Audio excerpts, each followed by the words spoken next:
Desert Boy here. Hey, if you saw the opening photographs, you saw there were quite a few revolvers out there and a few semi-autos. And I wanted to follow up on this whole quest I've been on to find this new concealed carry revolver that's probably good for pocket carry. Starting out, as I told you, I was looking for something that was like a 442, which would be a 38 version of this with the internal hammer, instead of a 22 Magnum like this. And of course, we can show this is empty and as a pocket carry because this is like 11 ounces. I think those are about 14. I do have another J-frame, which, as you can see, this one's empty. And this enhanced action 637 is just a great shooter, very smooth. But before I get farther into it, we'll just go through and I'll show you that all these are indeed empty, right? So that folks don't get too excited. That was an H&R 733 S&W Long. This is a third model hand ejector, 32 Smith & Wesson Long. This is a Colt Detective Special, which has 6 rounds instead of 5 in a snub nose. And this is a Ruger LCRx, which uses moon clips, and it's a 9mm. This is a Ruger LCR, which is a 357 Magnum, and it shoots 38 specials and plus Bs too. This is L-frame Smith & Wesson 686 Plus, which has 7 rounds and is a 3-inch barrel. And then I still have my Smith & Wesson K-frame out here because I do carry it in a shoulder holster sometimes, and I kind of consider it concealable. Not really a pocket carry option, but this is a pre-model 15 K38 Combat Masterpiece, 6 rounds. And then what do we have in the other arena? Well, we have in the semi-autos, right? We've got this Walther PPKS, which is empty. There's no magazine in it, too. It's in 380. We have this P365 380 with the Holosun 407K. The optic, nothing in it, no magazine, right? For more firepower, we have a P938, right? That's in 9mm, no magazine. It's empty. Has night sights even, and ambidextrous safety. And then if you want a bigger bullet, I've got this Springfield XD-E, right, which is in 45 ACP, right? It's empty, no magazine, empty. So we have quite a variety of things. So we have everything from, the 45 caliber all the way down to a 32 Smith & Wesson Long, which just happens to be a wad cutter, so the bullet's kind of inside. In between, we've got 357 capable ones, and this is a 38 Special. And then down in the 9mm arena, we have the 9mm and the 380. So we've got a variety of calibers, a variety of sizes, a variety of weights. I think probably the heaviest one is probably the L-frame. It probably comes in about 34 or 36 ounces. But as I was on my journey, I mostly wanted to tell you that, yes, I did complete my journey looking to find the what I was thinking of as my ultimate or my holy grail. And I know that Smith & Wesson has the new 32 and 38 ultimate carries. I looked at those, at least in principle. I looked at them, but it's just spending that much money right now. I don't know if that's worth it until they've been vetted a little more. They've been on the market a little more. I don't usually like to get guns when they just come out. But I did find what I think of, it's kind of the companion to what this is in Smith & Wesson to what this is in Colt. It's a Detective Special, which it's about 21 ounces and 6 rounds. I found a K-frame Snubbie, and it was a 2-inch Snubbie. Of course, it was in a blued finish, and it had the round butt, and it's a 10-7. It's got It's got fixed sights because, you know, a blade and the gutter back there, but 6 rounds, right? Just like this guy. And it fits my hand great. I was in the gun store. I saw it last week, and it was sitting next to a 41 Magnum Ruger that I was eyeing. And about that time, he knocked down the price a couple $100 on the Ruger, and it was very tempting. Didn't have money with me, so I think he kind of wanted to try to do a cash deal. He tried to get a good deal, you know. And so I went back today, and I actually looked at the 10-7 again. It's pretty decent lockup and things. And the Ruger, however, as you might guess, was gone because it had been there quite a while. But with that, I was a little disappointed in that. So if I missed my chance for a 41 Magnum, it's on me. I had the chance. But anyway, this 10-7 was just it's a beautiful little snubby. It fits the hand with the round butt. It's a little more concealable. Maybe won't print as easy as something like that. This Pachmayr, kind of more like full-size target grip or something like that.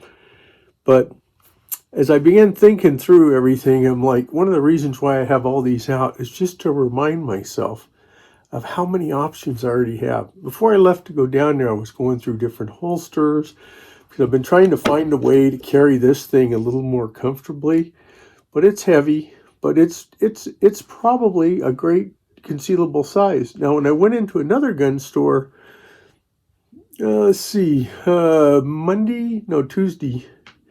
went into another gun store, and by golly, somebody had a King Cobra in there for sale at a decent price.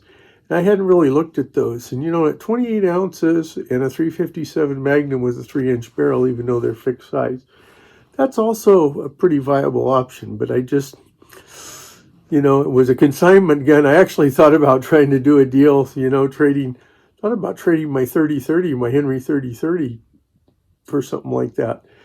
But there was a consignment deal. It was not possible. So sometimes you got to think of all kinds of things. I know when I watch some folks, Plowboys Ghost, he'll go down, he'll trade a gun, he'll get a gun back that he had before. Different people do different things, you know, to try to find the one they want. And sometimes you find out the one you want was the one you had. When I got rid of my 45 Colt Taylors and Company, I went down there and I saw it in a case a couple of times. I traded it to get my 7.5-inch Blackhawk, you know, so I had something for hunting and plus P loads. And the day I went down there to think about buying it back, because I missed it, it was gone. So that happens too. So yes, I may go back down there and that 10-7 will probably be gone.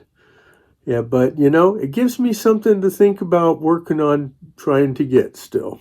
So, you know, I like the classic ones. I'm fortunate to have this one. I think part of it was I got excited about getting another classic one, particularly a Smith & Wesson or something like that. Because when I had the squib load here, I said, oh my gosh, I've ruined my gun. But fortunately, they were able to correct that and it shoots fine. But I like having a 6-round Snubbie.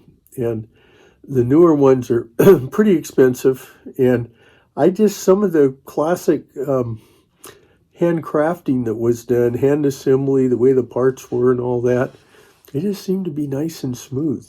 Now, I will say that Smith & Wesson did a nice job on this enhanced action performance center. If you're looking for a smoother trigger, this particular model of 637 is probably better than a lot of the standard ones. So and the other thing is I got a variety of power and calibers, right? And not just revolvers, right?